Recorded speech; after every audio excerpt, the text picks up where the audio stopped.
ನಮ್ಮ madam ಬಾರೆಡ್ಡ madam ಆರು ಒಂಜಿ ಪ್ರೋಗ್ರಾಮ್ ಚಾಲು ಮಲ್ದೆರ್ ಆ ಪ್ರೋಗ್ರಾಮ್ಗೂ ಮಾತಿರ್ಲ ಲೈಕ್ ಕೊರ್ದು ಸಬ್ಸ್ಕ್ರೈಬ್ ಕೊಡ್ರಿ. ಸ್ನೇಹಿತರೆ, ಇದನ್ನು ನೋಡಿ, ಇದು ತೆಂಗಿನಕಾಯಿ ಸಿಪ್ಪೆಯನ್ನು ತೆಗೆಯುವ ಯಂತ್ರ. ಇದಕ್ಕೆ ಸೂಲಿಂಗಿ ಅಂತ ಹೇಳ್ತಾರೆ.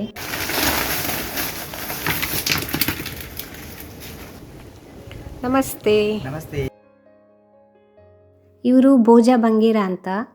ಲಾಸ್ಟ್ ಟೈಮ್ ನನ್ನ ಇದೇ ಚಾನಲಲ್ಲಿ ನಾನು ಇವರ ವಿಡಿಯೋ ಹಾಕಿದ್ದೆ. ತೆಂಗಿನ ಮರದಿಂದ ತೆಂಗಿನಕಾಯಿಯನ್ನು ಹೇಗೆ ತೆಗೆಯುವುದಂತ ತೋರಿಸಿಕೊಟ್ಟಿದ್ರು. ಇವತ್ತು ತೆಂಗಿನ ಸಿಪ್ಪೆಯನ್ನು ಅಂದರೆ ಕಾಯಿಯಿಂದ ಸಿಪ್ಪೆಯನ್ನು ಹೇಗೆ ತೆಗೆಯುವುದಂತ ತೋರಿಸಿಕೊಡ್ತಾರೆ. ಮತ್ತು ತೆಂಗಿನಕಾಯಿ ಬಗ್ಗೆ ಕೆಲವೊಂದು ವಿವರಣೆಯನ್ನು ಕೂಡ ಕೊಡ್ತಾ ಇದ್ದಾರೆ. ಎಷ್ಟೋ ಜನರಿಗೆ ತೆಂಗಿನ ಮರದಿಂದ ಕಾಯಿಯನ್ನು ಹೇಗೆ ತೆಗೆಯುವುದು ಅಥವಾ ತೆಂಗಿನಕಾಯಿಯಿಂದ ಸಿಪ್ಪೆಯನ್ನು ಹೇಗೆ ತೆಗೆಯುವುದು ಅದು ಯಾವುದು ಗೊತ್ತಿರೋದಿಲ್ಲ. ಯಾರ್ಯಾರ ಮನೆಯಲ್ಲಿ ತೆಂಗಿನ ಮರ ಇರುತ್ತೆ ಅವರಿಗೆ ಮಾತ್ರ ಗೊತ್ತಿರುತ್ತೆ. ದೊಡ್ಡ ದೊಡ್ಡ ಸಿಟಿಯಲ್ಲಿರೋರಿಗೂ ಕೂಡ ಇಂಥದ್ದೆಲ್ಲ ಕೆಲವೊಂದು ವಿಷಯಗಳು ಗೊತ್ತಾಗೋಕ್ಕೆ ಕಷ್ಟ ಆಗುತ್ತೆ. ಅದಕ್ಕೋಸ್ಕರ ನಾನು ನನ್ನ ಯೂಟ್ಯೂಬ್ ಚಾನಲ್ ಕಡೆಯಿಂದ ನಿಮಗೆಲ್ಲ ಈ ರೀತಿ ಕೆಲವೊಂದು ವಿಚಾರಗಳನ್ನು ತಿಳಿಸಿಕೊಡೋಕ್ಕೆ ಇಷ್ಟಪಡ್ತೇನೆ. ಭೋಜನ ಕಾಯಿಯಲ್ಲಿ ಬೇರೆ ಬೇರೆ ವಿಧ ಇರುತ್ತಲ್ವಾ? ಹೌದು.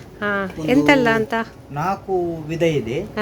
ಅದರಲ್ಲಿ ಒಂದು ಗೆಂದಳಿ ಅಂತ, ಮತ್ತೆ ಒಂದು ತೌಡು ಗೆಂದಳಿ ಅಂತ, ಮತ್ತೆ ಒಂದು ಅದು ಅದಕ್ಕೆ ಬೇರೆ ಹೆಸರು ಹೇಳ್ತಾರೆ. ಅದು ಈ ಹಾಗೆ ಬರುವುದಿಲ್ಲ. ಅದು ಗೊನೆಯಲ್ಲಿ ಈಗ ಇದು ಈರುಳ್ಳಿ ಹಾಗೆ ಆಗುವುದು ಹಾಗೆ ಆಗ್ತದೆ. ಅದು ತುಂಬಾ ಇಡುತ್ತದೆ ಮಾತ್ರ.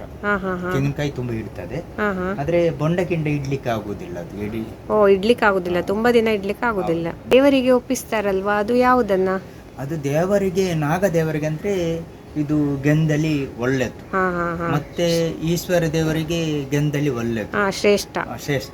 ಅದು ಅಭಿಷೇಕಕ್ಕೆ ಒಳ್ಳೆದು, ಮತ್ತೆ ನೇಯ್ದೆಗೆ ಒಳ್ಳೆದು. ಅದು ಸ್ವಲ್ಪ ಕೆಂಪು ಕಲರ್ ಇರ್ತದಲ್ವಾ, ಆರೆಂಜ್ ತರ. ಕೆಂಪು ಇರ್ತದೆ, ತುಂಬಾ ಕೆಂಪು ಇರ್ತದೆ. ಇದು ಬೇರೆ, ಇದು ಈ ಕಲರ್ ಊರಿಂದ ಕಾಯಿ ಅಂತ. ಹಾಗೆ 50 ರೂಪಾಯಿ 60 ರೂಪಾಯಿ ಉಂಟು ಈಗ ರೇಟ್ ಉಂಟು ಮಾರ್ಕೆಟ್ನಲ್ಲಿ.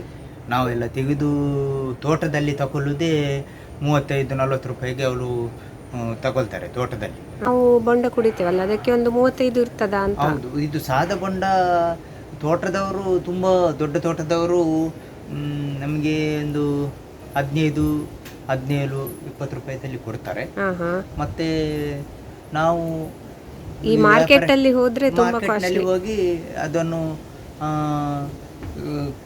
ಅದನ್ನು ಹಾಕಿ ಅದನ್ನು ಅಲ್ಲಿ ಇಲ್ಲಿ ಮಾಡುವಂತ ಕೆಲಸ ಉಂಟಲ್ಲ, ಅದರಲ್ಲಿ ಅದಕ್ಕೆ ಒಂದು 40 ರೂಪಾಯಿ ಲಾಸ್ಟ್ ರೇಟ್ ಉಂಟು. 35-40 ಉಂಟು, ಅಲ್ಲಿವರೆಗೆ ಉಂಟಲ್ವಾ? ಹಾಗೆ ಭೋಜನ ಗೆಂದಾಳಿಗೆ ಮತ್ತೆ ಸಾದಾ ಬೊಂಡಕ್ಕೆ ನೀರಲ್ಲಿ ವ್ಯತ್ಯಾಸ ಉಂಟಾ? ವ್ಯತ್ಯಾಸ ಉಂಟು. ಅದು ಗೆಂದಾಳಿದಲ್ಲಿ ತುಂಬಾ ನೀರುಂಟು, ಮತ್ತೆ ಆರೋಗ್ಯಕ್ಕೆ ಒಳ್ಳೆದು. ಅಲ್ಲ, ಮತ್ತೆ ಸಿಹಿ ಇರುದು ಹುಳಿ ಇರುದು ಹಾಗೆ ಉಂಟಾ? ಸಿಹಿ ಉಂಟು, ಅದು ಸಿಹಿ ಉಂಟು. ಮತ್ತೆ ಪದಾರ್ಥಗೆ ಆಗುದಿಲ್ಲ, ಪದಾರ್ಥಗೆ ಮಾಡ್ಲಿಕ್ಕೆ ಆಗುದಿಲ್ಲ. ಎಲ್ಲ ಕತ್ತಿಯಲ್ಲಿ ತೆಗಿಲಿಕ್ಕಿತ್ತು ಅಲ್ವಾ ತೆಂಗಿನ ಸಿಪ್ಪೆಯನ್ನ? ಇದೊಂದು ಬಂದು ಒಂದು ತುಂಬಾ ಉಪಕಾರ ಆಯ್ತಲ್ವಾ ಎಲ್ಲರಿಗೆ, ಈಸಿ ಆಗ್ತದೆ. ಹೌದು, ಅಲ್ಲ ತುಂಬಾ ಇದು ತೆಂಗಿನಕಾಯಿ ಸಿಪ್ಪೆ ತೆಗಿಲಿಕ್ಕೆ ಇದ್ದಿದ್ರೆ ಮೊದಲೊಂದು ಮರಕ್ಕೆ ಇದು ಬೂಣ ಹಾಕಿ ಅದರಲ್ಲಿ ತೆಗಿತಾ ಇದ್ದಿದ್ರು. ಮತ್ತೆ ಎಲ್ಲರಿಗೆ ಅದು ಮಾಡ್ಲಿಕ್ಕೆ ಆಗುದಿಲ್ಲ, ಅದು ಪಿಕ್ಕಸಿನಲ್ಲಿ ಮಣ್ಣಿಗೆ ಹೊಡೆದು ಅದರಲ್ಲಿ ತೆಗಿತಾ ಇದ್ದಿದ್ರು. ಒಂದು 50-100 1,000 ತೆಗಿಲಿಕ್ಕೆ ಇದ್ರೆ ಪಿಕಾಸ್ನಲ್ಲಿ ತೆಗಿತಾ ಇದ್ದಿದ್ರು. ಮತ್ತೆ ಸೂಲಿಂಗ್ ಅಂತ ಬರ್ತಾ ಇತ್ತು ಮೊದಲು, ಅದು ಮರದಲ್ಲಿ ಸೂಲಿಂಗ್ ಅಂತ ಇದ್ರೆ ಅದಕ್ಕೆ ಇದೇ ರೀತಿ ಇರ್ತಿತ್ತ ಅಥವಾ ಬೇರೆ ರೀತಿ? ಅದು ಖಾಲಿ ಇದು ನೇರ ಆಗಿರುತ್ತದೆ, ನಾವು ಕೈಯಲ್ಲಿ ಎಳಿಬೇಕು, ಕಷ್ಟ. ಹಾಗೆ ಇದು ಸ್ವಲ್ಪ ಇದು ಬಂದ ಮೇಲೆ ಎಲ್ಲರಿಗೂ ಖುಷಿಯಾಗಿದೆ. ಇದು ಸ್ವಲ್ಪ ಈಜಿ, ಅದೇ ಬಡಿದು ಎಳಿದ್ರೆ ಸಾಕು. ಹೌದೌದು. ಈಗ ಹಲಸಿನಕಾಯಿಯನ್ನು ಸಹ ಇದರಲ್ಲೇ ತೆಗಿತಾರೆ ಕೆಲವರು. ಹಾಗೆ ಯಾಕಂದ್ರೆ ದೊಡ್ಡ ದೊಡ್ಡ ಹಲಸಿನಕಾಯಿ ಗುಜ್ಜ ಹೇಳ್ತೇವಲ್ಲ, ಅದು ತೆಗಿಲಿಕ್ಕೆ ಕಷ್ಟ ಆಗ್ತದೆ ಈಳಿಗೆ ಮನೆಯಲ್ಲಿ. ಹಾಗೆ ಇದರಲ್ಲೇ ತೆಗೆಯೋದುಂಟು, ಈಸಿ ಆಗ್ತದೆ. ಹಾಗೆ ಈಗ ಬೊಂಡ ಕೂಡ ಹೊಡಿತಾರೆ. ನಾಗದೇವರಿಗೆ ಒಂದು ಪಾತ್ರ ಇಟ್ಟು ಅದರಲ್ಲಿ ಬಂದಿದೆ, ಇದರಲ್ಲಿ ಇದ್ರಾಗೆ ಒಂದು ಪಾತ್ರ ಜಂಟಿ ಆಗಿ ಬರ್ತದೆ, ಅದಕ್ಕೆ ಒಂದು ಪೈಪ್ ಇಟ್ಟಿದ್ದಾರೆ, ಅದನ್ನು ಬಡಿದು ಹೇಳಿದ್ರೆ ಸಾಕು, ನೀರು ಅಲ್ಲಿಗೆ ಬೀಳ್ತದೆ. ಮತ್ತೆ ಒಟ್ಟಿಗೆ ಒಂದು ನೀರು ನಾಗದೇವರಿಗೆ ಹೊಡಿತಾರೆ. ಅದೇ ಅಡಿಗೆ ಎಲ್ಲ ಒರಳು ಕಲ್ಲಿನಲ್ಲಿ ರುಬ್ಬುತ್ತಿದ್ರು, ಈಗ ನೋಡಿ ಮಿಕ್ಸಿ ಬಂದಿದೆ, ಗ್ರೈಂಡರ್ ಬಂದಿದೆ, ಹಾಗೆ ಇದರಲ್ಲೂ ಸಹ. ಮತ್ತೆ ಈ ಸಿಪ್ಪೆಯನ್ನು ಕೂಡ ನಾವು ಯೂಸ್ ಮಾಡ್ಬೋದು, ಬೆಂಕಿಗೆ ಆಗ್ತದೆ. ಹೌದೌದು. ಇದ್ರೆ ಏನು ಗಿಡ ಅಂದ್ರೆ ಅದು ಹೇಳುವುದಂತೆ, ನಮ್ಮನ್ನು ಸ್ವಲ್ಪ ಟೈಮ್ ನೀವು ಸಾಕಿ ಮತ್ತೆ ನಿಮ್ಮನ್ನು ನಾನು ಸಾಕ್ತೇನೆ ಅಂತ. ಹೌದು, ಅದು ತೆಂಗಿನಕಾಯಿ ಗಿಡ ನಮ್ಗೆ ಹೇಳುವುದು, ಮನುಷ್ಯರಿಗೆ ಹೇಳುವುದು. ಅದು ಎಂತಕ್ಕಂದ್ರೆ ಅದರಲ್ಲಿ ಬಿಸಾಡುದು ಏನಿಲ್ಲ. ಹೌದು, ನೋಡಿ ಸಿಪ್ಪೆ ಬರ್ತದೆ ಹೀಗೆ. ಅದು ಮೇಲೆದು ಕಸ ಕೂಡ ಹೌದು ಬೆಂಕಿಗೆ ಬರ್ತದೆ, ಅದು ಬೆಂಕಿಗೆ ಆಗ್ತದೆ. ಮತ್ತೆ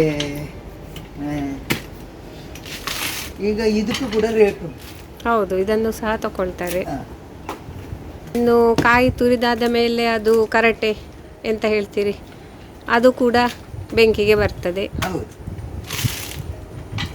ಒಲೆ ಉರಿಸ್ಲಿಕ್ಕೆ, ಸ್ನಾನಕ್ಕೆ, ಅಡುಗೆಗೆ. ಮೊದಲಿದವರು ಹೇಳ್ತಾ ಇದ್ದಿದ್ದು, ಕೈ ಕೆಸರಾದರೆ ಬಾಯಿ ಮೊಸರು. ಹೌದೌದು, ಮಣ್ಣಿನಲ್ಲಿ ದುಡಿದು ಮಣ್ಣಿನಲ್ಲಿ ಹೌದು ಸಂಪಾದನೆ. ಹೇಗೆ ಹೀಗೆ ಇದೆಲ್ಲ ಗಿಡ ನಟ್ಟುವುದು, ಗದ್ದೆ ಮಾಡುವುದು, ಹೀಗೆ ಒಂದು ತುಲಿನಲ್ಲಿ ಹೇಳ್ತಾರೆ. 4 ಕೈ 10 ಕೈ ಪಂದಂಡ 10 ಬಿರೇಲ್ ಪಂದಂಡ ಪಕ್ಕ 5 ಬಿರೇಲ್ ಬಾಯಿಗೆ ಹೋಗುವುದು ಅಂಚ. ಹೌದಾದ ಬಂದು ನಮ್ಮ ಕೆಲಸ ಮಲ್ತಡ ಮಾತ್ರ ಅರ್ಥ. ನೋಡಿ ಇದಕ್ಕೆ ಬಂದಿದೆ ರೋಗ. ಇದು ಕಷ್ಟ, ಸಿಪ್ಪೆ ತೆಗಿಲಿಕ್ಕೆ ಕಷ್ಟ. ಇದು ಇಲ್ಲಿ ಗಟ್ಟಿ ಆದ್ರೆ ಇದನ್ನು ಇಡಲಿಕ್ಕೆ ಬಿಡುವುದಿಲ್ಲ. ಹಾಗೆ ನೋಡಿ ನೋಡಿ ಇದು ನೋಡಿ ಎಷ್ಟು. ಹೌದೌದು, ತುಂಬಾ ಕಷ್ಟ ಬರ್ತದೆ. ಹೌದು. ಇದು ನೋಡಿ, ಇದು 3 ಟೈಪ್ ಕಾಣ್ತದೆ ನೋಡಿ ಕಾಯಿ. ಇದೊಂದು ಬಗೆ, ಇದೊಂದು ಬಗೆ, ಮತ್ತೆ ಇದೊಂದು ಬಗೆ. ಹಾಗೆ ನೀವು ಅದು ಏನಂತ ಹೇಳ್ತೀರಾ? ಹೌದೌದು, ಇದು ಬೆಲ್ದಿದ್ದು ಒಳ್ಳೆ ಬೆಲ್ದಿದ್ದು ಒಳ್ಳೆ ಕಾಯಿ. ಇದೊಂದು ಸ್ವಲ್ಪ ಅದಿಂದು ಹಲ್ಕ, ಇದು ಅದರಿಗೊಂದು ಹಲ್ಕ, ಹಸಿ ಹಸಿ ಹಸಿ. ಸೊ ನೋಡಿದ್ರಲ್ವಾ ಸ್ನೇಹಿತರೆ, ತೆಂಗಿನಕಾಯಿ ಸಿಪ್ಪೆ ಸುಲಿಯುವುದು ಹೇಗೆ, ಮತ್ತು ತೆಂಗಿನಕಾಯಿ ಬಗ್ಗೆ ಕೆಲವೊಂದು ವಿಚಾರಗಳನ್ನು ಭೋಜಣ್ಣ ಹೇಗೆ ತಿಳಿಸಿಕೊಟ್ಟಿದ್ದಾರೆ ಅಂತ.